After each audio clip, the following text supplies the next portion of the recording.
اس طرح کے کام تو بڑی گپت کاروائی کے تحت ہوتے ہیں. آپ کو اچانک پتہ چلتا ہے کہ کم پہ گیا, یہ قانون آ گیا, یہ ہو گیا, وہ ہو گیا.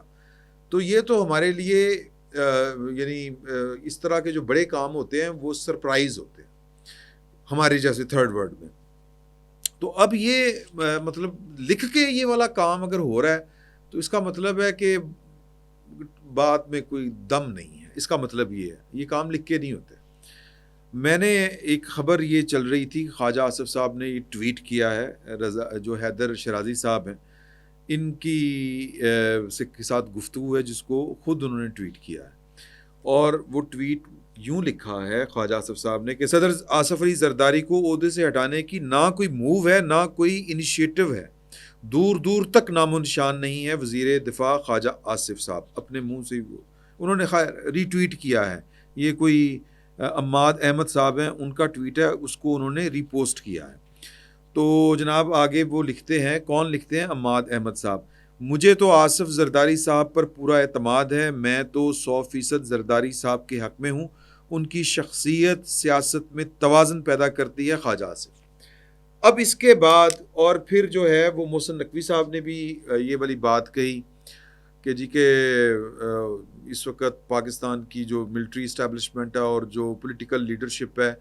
یہ اس کے درمیان جو ہم آہنگی ہے وہ بڑی آئیڈیل ہے اور لوگوں کو یہ ہضم نہیں ہو رہی اور لوگ جو ہیں وہ پروپیگنڈا کر رہے ہیں. اس طرح کا خلاصہ میں آپ کو بتا رہا ہوں ان کی گفتگو کا. تو ان دونوں باتوں کے بعد اب میں نے تھوڑے سے اپنے جو دوست احباب ہیں پاکستان کے قومی سلامتی سے متعلق اداروں میں اور جو ان معاملات کو سمجھتے بھی ہیں, ان کے اوپر نظر بھی رکھتے ہیں, ان سے میں نے ذرا پوچھا کہ جی کہ ایک تو عبداللہ گل صاحب نے جو ٹویٹ کیا ہے ملک ریاض صاحب کا, اس کا بھی میں نے ان سے پوچھا. پھر میں نے یہ جو صدر ایوان صدر کو خالی کرائے جانے والا معاملہ ہے اعزاز سید صاحب کا, یہ بھی پوچھا. تو انہوں نے کہا جی اعزاز سید صاحب کی خبر درست ہے. وہ بیڑا ہی درج ہے, خبر درست ہے تو اس کا مطلب ہے کہ صدر صاحب جا رہے ہیں اور وہاں پر کوئی نیا مکین آ رہا ہے. تو میں ظاہر ہے کہ ذرا تھوڑا سا نام لینے سے گریز کر رہا تھا, تو انہوں نے نام دیا کہ جی فیلڈ مارشل عاصم منیر صاحب کے بارے میں یہ باتیں چل رہی ہیں, تو خبر ان کی ٹھیک ہے. میں نے کہا واقعی آیا, مطلب کم پیر ہے؟ انہوں نے کہ نہیں, دیکھیں کہ وہ میں نے بھی ان کا وہ والا ولاگ سنا ہے, ان کی گفتگو سنی ہے, ان کے ٹویٹ سنے ہیں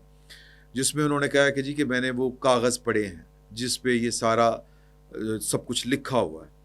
تو پھر انہوں نے مجھے بڑی ڈیٹیل کے ساتھ میری ان کی کوئی میرا خیال ہے 25-30 منٹ, آلموسٹ 20-25 منٹ گفتگو ہوئی. اہم آدمی ہیں. تو انہوں نے مجھے کہا کہ جی کہ بات یہ ہے کہ ہر وقت کوئی نہ کوئی بات چل رہی ہوتی ہے اور ہر بندے کے پاس کچھ نہ کچھ اپنی اہمیت جتانے کے لیے, جگانے کے لیے جو پاور سیکٹرز ہوتے ہیں یا یوں جو پاور کوریڈورز ہوتے ہیں وہاں پر ہمیشہ ہمہ وقت کچھ نہ کچھ ایسے لوگ موجود ہوتے ہیں کہ جو اپنا کوئی نہ کوئی چورن بیچنا چاہتے ہیں. تو یہ انہی چورنوں میں سے ایک چورن ہے. پاکستان میں مستقل یہ باتیں ہوتی ہیں جی متناسب, اگر اس ملک میں جمہوریت چلنی ہے تو متناسب نمائندگی والے فارمولے کے تحت چل سکتی ہے. کچھ کہتے ہیں کہ جی کہ صدارتی نظام جو ہے وہ اس مسئلے کا حل ہے. یہ آپ کو یاد ہوگا طارق خان جنرل ہوا کرتے تھے, ایک کور کمانڈر منگلہ بھی رہے ہیں, اور انہوں نے بھی مطلب آرٹیکل وغیرہ لکھنے شروع کر دیے تھے. یہ باجوہ صاحب کے دور کی بات میں بات کر رہا ہوں. تو عمران خان صاحب اس وقت وزیر اعظم ہوتے تھے, تو اس طرح کی باتیں بھی چلنی شروع ہوگی. تو ان کا یہ کہنا ہے کہ کچھ ریٹائرڈ افسران اور کچھ ادھر ادھر کے جو موقع پرست قسم کے لوگ ہوتے ہیں وہ ہر وقت اس طرح کی باتیں کر رہے ہوتے ہیں, اور کچھ لوگ جو ہیں ان کی بعض اوقات وہ انہوں نے مجھے تھوڑا سا تفصیلاً چونکہ سمجھا رہے تھے, بتا رہے تھے, انہیں کہ کچھ میٹنگز جو ہیں وہ ریٹائرڈ فوجی افسروں کے ساتھ مینڈیٹری ہوتی ہیں. وار فیئرز چینج ہو رہے ہوتے ہیں, چیزیں تبدیل ہو رہی ہوتی ہیں, ماضی کے تجربات سے کچھ سیکھنا ہوتا ہے. کچھ مطلب کوئی سابقہ آرمی چیف, سابقہ D G I S I, یا کوئی ڈی جی ایم او سابقہ, یا کوئی سابقہ سی جی ایس, یا پھر جس نے ڈی جی ایم او جس نے آپریشنز دیکھے ہوں وہ, اور پھر اس جو نیا تجربہ ہوا ہے اس جنگ والا, اس میں جو نئی اسٹڈیز بننی ہیں یا جو نئے پیٹرن سیٹ ہونے ہیں, یہ ساری چیزیں کچھ میٹنگز انہوں نے کہا ہوئیں, یہ انہوں نے کہا, اور یہ مینڈیٹری ہوتی ہیں, یہ کرنی پڑتی ہیں. تو وہ میٹنگز ہوئیں کچھ سابقہ فوجی افسروں کے ساتھ, اور پھر وہاں سے یہ باتیں وہ کہتے ہیں جی اس طرح کی باتیں اس طرح کے لوگ کر رہے ہوتے ہیں، اور یہ بڑی دبی دل کی خواہشیں ہیں پاکستان کی کچھ لوگوں کی، یا کچھ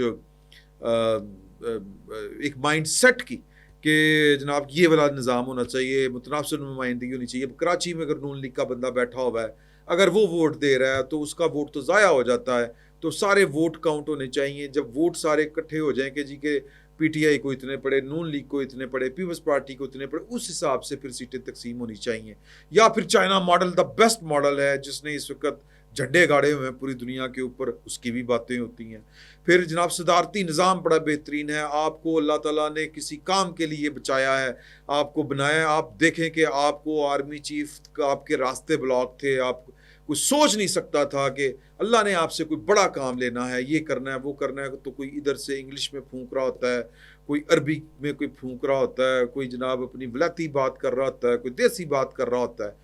اور کچھ لوگ تو پیپر تیار کر لیتے ہیں۔ اب یہاں پہ وہ کہتے ہیں کہ کوئی اس طرح کا پیپر کسی نے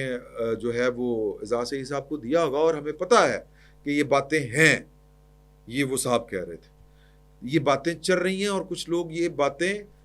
پہنچانے کی بھی کوشش کی ہے کچھ لوگوں نے، لیکن عاصم منیر صاحب جو ہیں انہوں نے اس طرف کوئی دھیان نہیں دیا۔ میں نے کہا اچھا جی پکی گل ہے۔ انہوں نے کہا آج کی ان کی جو تقریر ہے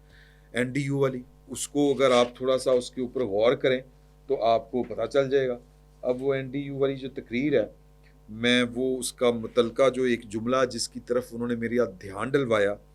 وہ، اور پھر جو انہوں نے ادھر بات کی امریکہ میں، اس کا بھی انہوں نے حوالہ دیا پاکستانی جو ڈائسپورا تھا اس کے ساتھ گفتگو کرتے ہوئے۔ تو انہوں نے کہا کہ جی آرمی چیف نے جو کہا ہے، میں نے وہ انڈر لائن کر لیا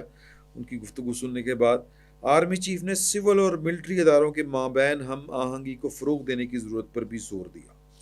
تو وہ بیسیکلی یہیں پہ چلتے چلتے بات انہوں نے کہا کہ جی کہ پچھلے دنوں یعنی آرمی چیف صاحب کا جو امریکہ میں بھی خطاب تھا کہ جی کہ لیڈرشپ کی بات ہوتی ہے۔ میں نے پرائم منسٹر کو جب جا کے یہ والی بات بتائی کہ انڈیا نے حملہ کیا ہے، ہم نے جواب دینا ہے کہ نہیں دینا، بتائیں۔ انہوں نے کہا جی کہ پوری جنگ چھڑنے کے کتنے امکانات ہیں، تو میں نے کہا 50-50۔ تو انہوں نے کہا کہ جی بسم اللہ کریں۔ تو آرمی چیف صاحب جو ہیں وہ یعنی کہہ لیں کہ رول آف لا کے اوپر، اور جو موجودہ نظام ہے آئین کا، دستور کا، قانون کا، جس کے مطابق چل رہا ہے، اس میں ان کو کوئی پریشانی نہیں ہے، وہ کوئی نیا تجربہ نہیں کرنا چاہتے، اور جو پیپر تیار کر کر کے بھجوا رہے ہیں، ادھر ادھر گھوم رہے ہیں، وہ پیپر ہیں۔ اعزاز سید صاحب کی گواہی انہوں نے 2 یا 3 دفعہ دی کہ اعزاز سید صاحب کی خبر درست ہے، لیکن مسئلہ یہ ہے کہ جہاں پہ یہ بات ہونی چاہیے، جہاں پہ اس پیپر کو کنسیڈر کرنا چاہیے، وہ کنسیڈر کرنے کے لیے تیار ہیں نہیں ہے۔ یہ ان کا کہنا تھا کہ آرمی چیف صاحب بیسیکلی تو وہ ہمارا ہی ہوتا ہے جلی چک پروگرام، پنجابی میں ہم کہتے ہیں کہ وہ راگ درباری گانے والے لوگ، کہ آپ چھا گئے، آپ آ گئے، آپ نے یہ، آپ اصل میں دیکھیں کہ اللہ تعالیٰ نے آپ سے کوئی بڑا کام لینا ہے۔ اگر آپ یہ والا صدارتی نظام کر جائیں کہ فی الحال صدر صاحب کو کی جگہ کے اوپر آپ آ جائیں، اور جو اگلا صدر آئے وہ براہ راست منتخب ہو، اور صدارتی نظام میں پاکستان کی بقا۔ بھائی جان یہ سارے تجربے پاکستان کر کے دیکھ چکا ہے، اور اگر جو متناسب نمائندگی والا تجربہ کرنا ہے تو وہ پاکستان کی پارلیمنٹ ہے، کر لے اگین۔ تو یہ وہ ایک تو یہ والی نفی ہوگی ادھر سے کہ جی کہ اس طرح کی بات آرمی چیف صاحب جو ہیں وہ انہوں نے ان کے کان میں کسی نے ڈالنے کی کوشش کی، لیکن انہوں نے کان بند کر لیے، یہ انہوں نے مجھے بتایا، باقی جو ہے وہ اللہ تعالیٰ بہتر جانتا ہے۔ اچھا جی آگے جو ہے، یعنی یہ میں مصدقہ آپ کو خبر دے رہا ہوں، آگے جو ہے وہ یہی گفتگو کے دوران آگے بڑھتے بڑھتے بات یہاں تک پہنچی کہ وہ تو سسٹم کو اس طرح سپورٹ کرنے، مطلب ایک عرض ہوتی ہے نا کہ یار یہ بھی کر لیں، یہ بھی کر لیں، یہ بھی کر لیں۔ تو یہ سوات والا جو واقعہ ہوا ہے جہاں پر وہ 17-18 جو پاکستانی ہیں وہ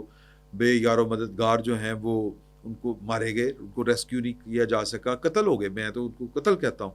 تو اس کا بھی جو ہے وہ ہائی آفیشل میٹنگ کوئی چل رہی تھی، تو آرمی چیف صاحب نے پوچھا کہ یار کہ وہاں پہ ہیلی کاپٹر ہمارا کیوں نہیں گیا؟ تو انہوں نے کہا جی وہ ایک ریکوزیشن ہوتی ہے، آپ اچھی طرح سے جانتے ہیں، میں ڈی سی نے نہیں کہا تھا۔ انہوں نے کہا پائے نا اگے بھی سلاح بان والے نے پورے پاکستان میں، تو یہ بات کاغذی کارروائیاں ہوتی رہیں گی، جہاں پہ آپ مصیبت دیکھیں، ایمرجنسی والی صورت دیکھیں، رسپونڈ کریں، پہنچے ڈی سی صاحب سے بعد میں پیپر لے لیجئے گا، لیکن لوگوں کی جانیں تو بچائیں. تو وہ تو سسٹم کو اتنا سپورٹ کر رہے ہیں. اور پھر انہوں نے کہا کہ جی پشاور والے تو پشاور کے بارے میں ان کا کہنا تھا کہ کے پی میں تو ویسے ہی جتنی فوج ہے وہ آپریشنل موڈ میں ہے, تو ڈی سی کا آپ نے کیوں انتظار کرنا تھا. تو یہ وہاں پہ بات جو ہے وہ مطلب میں اگر یہ کہوں کہ ناخوشگوار ایک کیفیت والی بات تھی کہ آرمی کو وہاں پہ بغیر ڈی سی کے رسپونڈ کرنا چاہیے تھا. بہرحال وہاں پہ یہ والی بات ہوئی. اب میں نے انہی سے بات کرتے ہوئے کہا, میں نے کہا ایک اور خبر عبداللہ گل صاحب شیئر کر رہے ہیں کہ پائن کے وہ ملک ریاض صاحب آگے 15 جولائی کو وہ لینڈ کریں گے کراچی, اور پھر وہ کراچی میں کچھ قیام کریں گے, پھر جب حالات ٹھیک ہوں گے تو وہ اسلام آباد آ جائیں گے. معاملات ان کے طے پا چکے ہیں, یہ ہو گیا ہے وہ ہو گیا ہے. یہ بڑی انہوں نے میری ان کے ساتھ گفتگو ہوئی تو انہوں نے کہا جی کہ بات یہ ہے کہ یہ بھی جو معاملہ ہے مختلف لوگوں کے حوالے کے ذریعے یہ جو کام کرنے والے ہیں وہ پیرل جو سسٹم چلا رہے ہیں کراچی میں اور ادھر ادھر, ان کی ہمدردیاں پورے سسٹم کے اندر وہ ہیں ملک ریاض صاحب کے ساتھ اور سارا کچھ ہے. ابھی میں نے ان کو حوالہ بھی دیا کہ حسین حقانی صاحب بھی کہہ رہے ہیں کہ جی کہ اگر یہ والی بات ہو گئی, ان کے ٹویٹس اگر آپ پڑھیں, یہ میں نے ان کو حوالہ بھی دیا کہ حسین حقانی صاحب نے بھی ایک ٹویٹ کیا ہے کہ اگر بحریہ ٹاؤن کے ملک ریاض کے ریاست سے معاملات طے ہونے کی خبر درست ہے تو اس بات کی تصدیق ہو جائے گی کہ پاکستان میں کوئی جھگڑا اصول کا نہیں اور ہر لڑائی صرف وصول کی ہے. تو یہ میں نے ان کو یہ والا بھی شیئر کیا, تو یعنی شیئر سے مراد ہے کہ میں نے ان کو حوالہ دیا اس کا. تو انہوں نے کہا کہ جی کہ لوگ زور لگا رہے ہیں اور بڑی کوشش کر رہے ہیں, اور جو نام سامنے آ رہے ہیں وہ پاکستان کے بڑے بڑے عہدوں پر فائز لوگوں کے نام سامنے آ رہے ہیں, لیکن بات پھر بھی میں آپ سے وہی کہوں گا. میں نے کہا جی کیا انہوں نے کہا جی کہ جس نے گھنگرو باندھنے کی کوشش کی ہے وہ جہاں پر تال میل ملانے کی کوشش کی ہے گھنگرو باندھ کے, وہاں پہ تال میل نہیں مل رہی. یعنی اشارہ ان کا عاصم منیر صاحب کی طرف تھا کہ عاصم منیر صاحب جو ہیں وہ اس معاملے میں جو ہے وہ ابھی تک ان کی طرف سے کوئی اپروول والا کوئی معاملہ ہی نہ ان کے ساتھ, یہ کوئی مطلب وہ کل ملا کے بات یہ کر رہے ہیں کہ یہ دونوں معاملات جو ہیں اس کے اوپر فیلڈ مارشل عاصم منیر صاحب جو ہیں وہ محتاط ہیں, اور ان کو پتہ ہے کہ یہ سب کیا ہے اور یہ جو سب کچھ کرنے والے ہیں وہ کیا کر رہے ہیں. معاملہ ملک ریاض صاحب کا ہو, آصف علی زرداری صاحب کو ہٹانے کا ہو, فیلڈ مارشل کو صدر مملکت بنانے کا ہو, یا مختلف آئینی ترامیم کا ذکر ہو, مختلف پیپرز مارکیٹ میں گھوم رہے ہوں, تو وہ کہتے ہیں کہ جی ابھی تک اس طرح کا سودا جو ہے وہ جہاں پہ لوگ بیچنا چاہتے ہیں وہاں پہ اس کا خریدار کوئی نہیں ہے. تو یہ میری جو گفتگو تھی میں نے بہت احتیاط کے ساتھ یعنی جس کو کہتے ہیں سینسیشن یا جس کو کہتے ہیں سسپینس یا کوئی تھرل, اس طرح کی چیزوں سے ذرا گریز کرتے ہوئے احتیاط کے ساتھ جو خبر مجھ تک پہنچی ہے وہ میں نے آپ تک پہنچانے کی کوشش کی ہے. باقی یہ پاکستان ہے, اس میں کب کیا ہو جائے کوئی یقین سے نہیں کہہ سکتا, لیکن آج کی تاریخ تک مجھے یہ جو صاحب ہیں جو سسٹم کے اندر ہیں اور بڑے اہم مطلب وہ ان کی موومنٹ ہے, اہم ذمہ داری ہے ان کی, تو ان کا کہنا ہے کہ آج کی تاریخ تک یہ دونوں خبریں جو ہیں یہ جو دونوں اس وقت ایشوز چل رہے ہیں ان کی حقیقت اس طرح سے نہیں ہے جس طرح سے لوگ سمجھ رہے ہیں. چیزیں سموتھ ہیں, آئین اور قانون کے مطابق چل رہی ہیں, اور آئین اور قانون کے مطابق جو ہے وہ معاملات چل رہے ہیں, اور حکومت جو ہے وہ اپنی ٹرم بھی پوری کرے گی, اور کوئی حکومت کو نہ گرا رہا ہے نہ کسی کو کوئی جلدی ہے. بلکہ خبر تو یہ بھی ہے, ہم نے آپس میں شاید پہلے بھی ڈسکس کیا ہو کہ یہ کہا گیا تھا, بیٹھک میں ڈسکس کیا تھا کہ عمران خان صاحب تو معافی مانگنے کے لیے تیار ہو گئے تھے, لیکن صرف شرط ان کی یہ تھی کہ 1 سال کے اندر اس حکومت کو چلتا کر دیا جائے. تو آگے سے جواب آیا تھا کہ یہ آپ کی مرضی ہے کہ آپ 9 مئی کے اوپر کھڑے رہتے ہیں یا اس سے ہٹ کے کھڑے ہوتے ہیں یا اس کے خلاف کھڑے ہوتے ہیں یا اس پہ معافی مانگتے ہیں. باقی یہ جو ہے کہ حکومت یہ سال میں کے اندر فارغ کر دی جائے, تو یہ کام ہم نے چھوڑ دیا. ہمیں یہ بات اگر کرنی ہے تو کسی اور سے جا کے کریں, دیکھیں کیا ہوتا ہے. پھر وقت اتنا ہی, بہت بہت شکریہ.